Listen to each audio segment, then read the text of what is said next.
هذه إذاعة إرنا.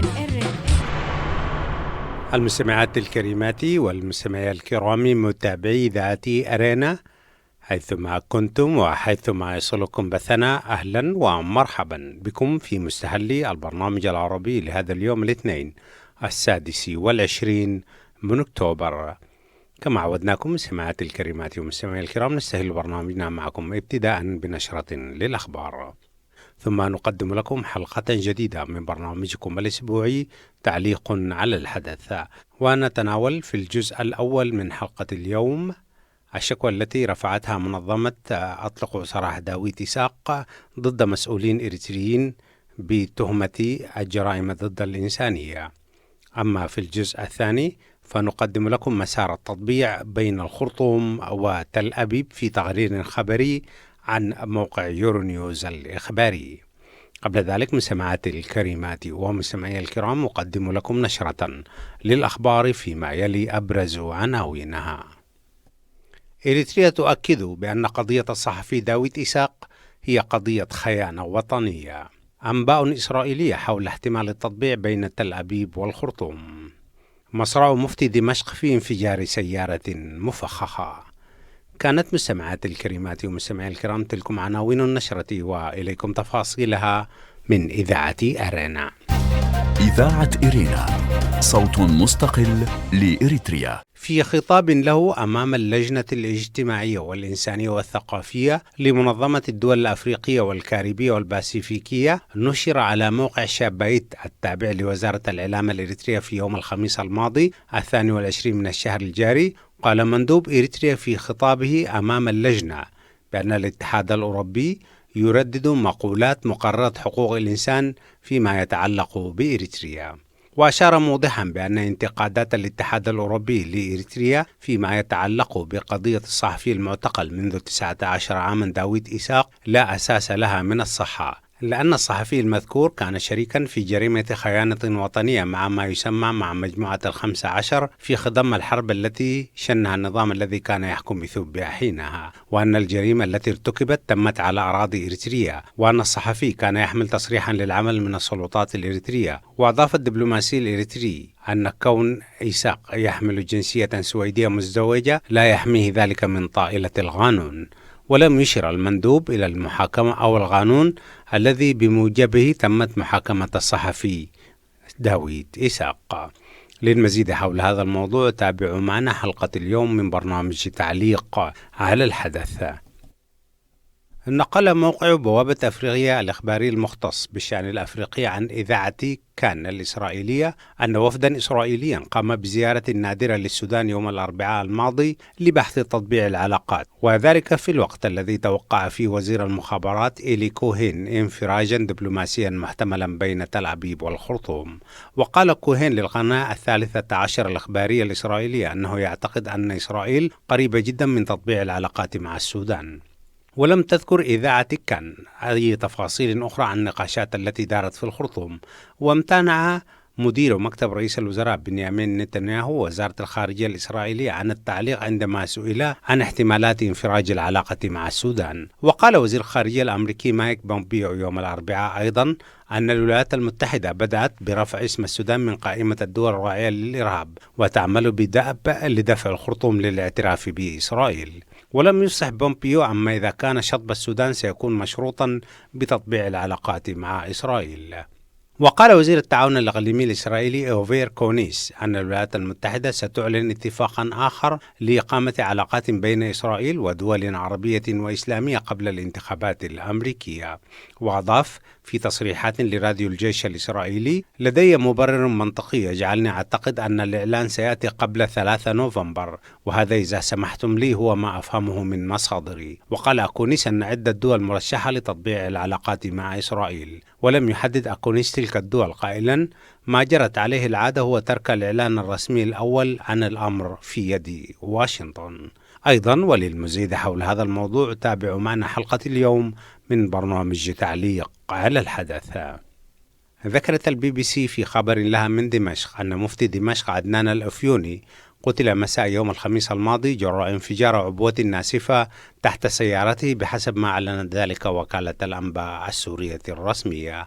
ونقلت وكالة الأنباء السورية عن وزارة الأوقاف قول أن الأفيوني توفي بانفجار عبوة ناسفة مزروعة في سيارته في بلدة قدسية شمال غرب العاصمة. وبحسب مراسل الBBC عساف عبود فقد لعب الأفيوني دورا فعالا خلال الصراع السوري في المصالحة بين مسلحي المعارضة والقوات الحكومية في ريف دمشق وبلداتها، ولم توجه السلطات السورية اتهاما مباشرا لجهات معينة بشأن اغتيال الأفيوني. وكان الأفيوني قد أما صلاة حضرها الرئيس بشار الأسد في ظهور علني نادر له للاحتفال بعيد الأضحى في داريا على مشارف دمشق بعد إجلاء آخر مسلحي المعارضة منها بموجب اتفاق السلام. بهذا الخبر من دمشق مستمعات الكريمات ومستمعي الكرام، نكون وإياكم قد وصلنا إلى نهاية نشرتنا الإخبارية، وهذا تذكير بأبرز عناوينها. هذه إذاعة إرنا. إريتريا تؤكد بأن قضية الصحفي داوود إيساق هي قضية خيانة وطنية. أنباء إسرائيلية حول احتمال التطبيع بين تل أبيب والخرطوم. مصرع مفتي دمشق في انفجار سيارة مفخخة. استمعتم فيما مضى مستمعات الكريمات ومستمعي الكرام إلى نشرة للأخبار قدمتها لكم من إذاعة إرنا. متابعة طيبة أرجوها لكم مع ما تبقى من فقرات برنامجنا. إذاعة إرنا، صوت مستقل لإريتريا. المستمعات الكريمات والمستمعي الكرام، أهلا وسهلا بكم في حلقة اليوم من برنامجكم الأسبوعي تعليق على الحدث. وكما ذكرنا في صدر نشرتنا الإخبارية نخصص الجزء الأول إلى الشكوى التي تقدمت بها منظمة الحرية لداوود إيساق ضد مسؤولين إريتريين واحتمال تصعيد الشكوى إلى المحكمة الجنائية الدولية. أما في الجزء الثاني وعبر تقرير خبري من موقع يورو نيوز واسع الانتشار نقدم لكم رصدا لمسار تطبيع العلاقات السودانية الإسرائيلية واتجاهات التطبيع مع تل أبيب في العالم العربي. متابعة طيبة أرجوها لكم. هذه إذاعة إرنا.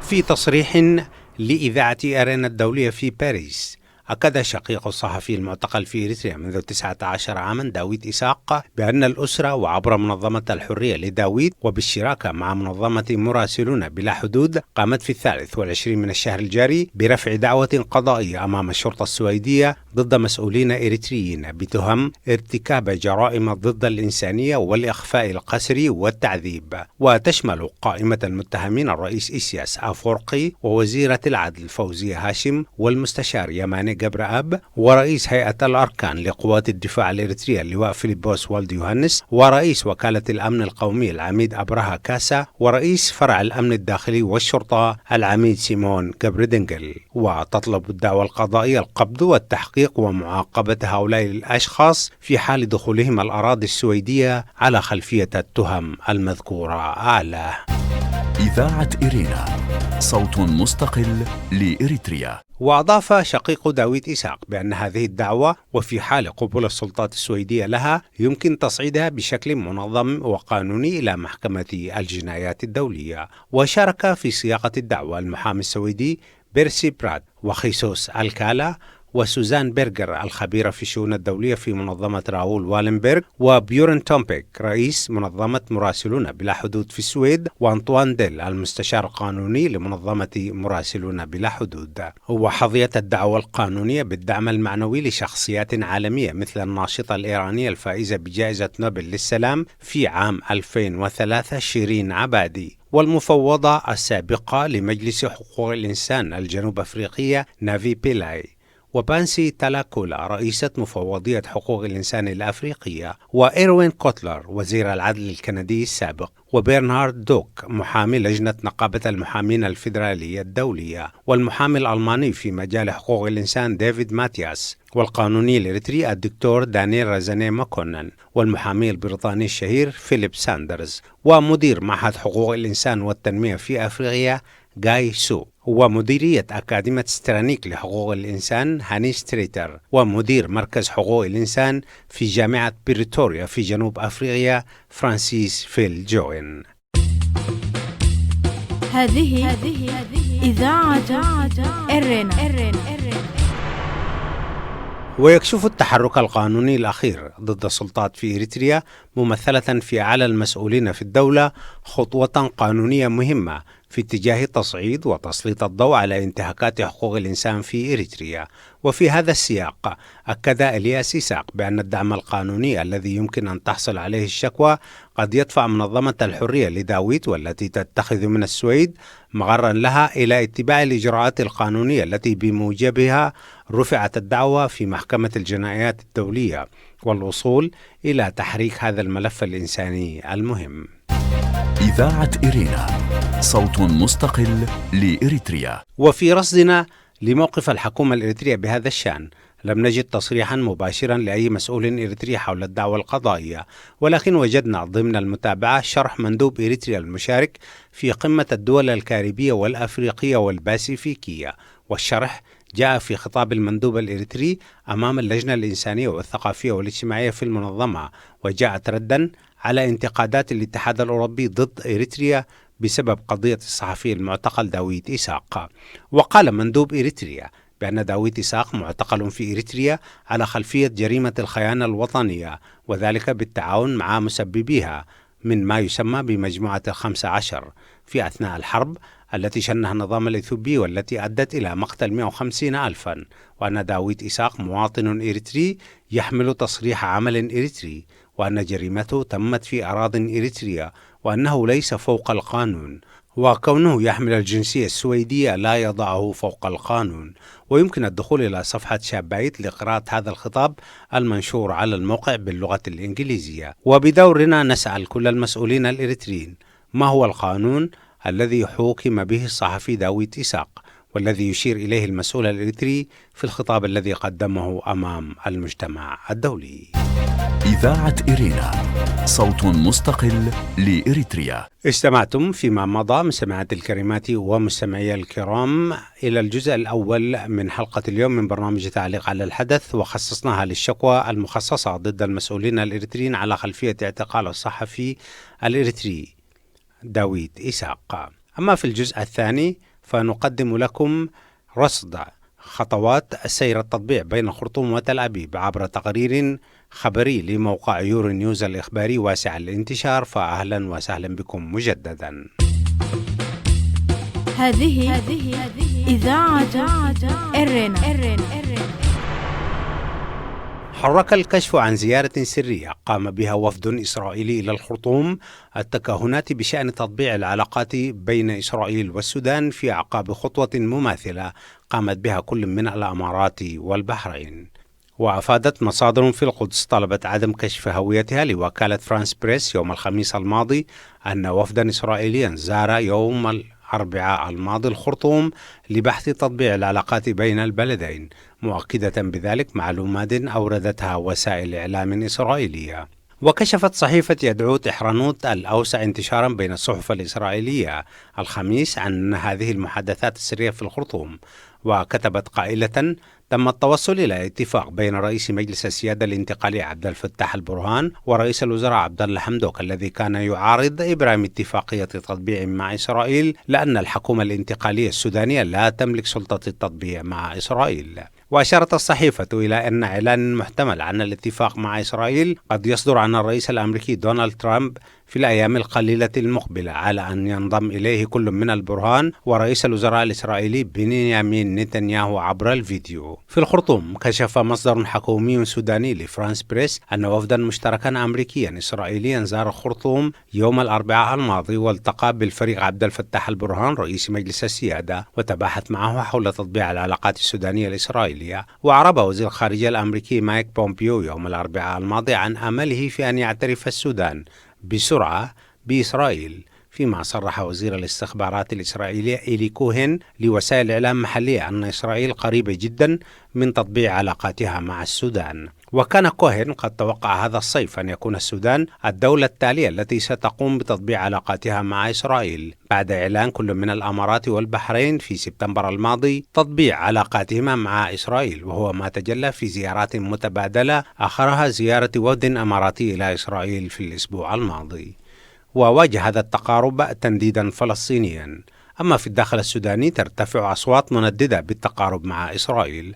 وقال صادق المهدي زعيم حزب الأمة السوداني أكبر الأحزاب المساندة للحكومة الانتقالية والذي يرتكز على خلفية إسلامية في بيان له أن إقامة علاقات مع دولة الفصل العنصري هو مماثل لإقامتها مع جنوب أفريقيا العنصرية قبل التحرير من نظام العنصرية. وأضاف أن مؤسسات الحكم الانتقالية غير مؤهلة لاتخاذ أي قرارات في القضايا الخلافية مثل إقامة علاقات مع إسرائيل، مؤكدا أن الحزب سيسحب تأييده لمؤسسات الحكم الانتقالي إذا أقدمت على ذلك. وأشار المهدي كذلك إلى أن محامي الحزب سيتقدمون ببلاغات أمام القضاء لأن الخيانة ليست وجهة نظر تحميها الحرية.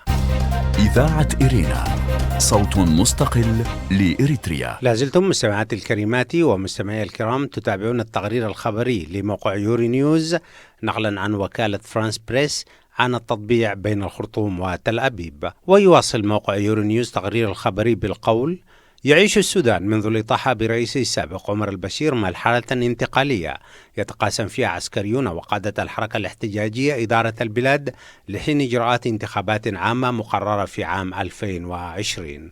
وتواجه الحكومة الانتقالية صعوبات اقتصادية في ظل انخفاض حاد في قيمة العملة المحلية، الأمر الذي زاد من الأصوات المنادية برفع العقوبات التي فرضتها واشنطن على السودان منذ تسعينات القرن الماضي بعد إدراجه على قائمة الدول الراعية للإرهاب.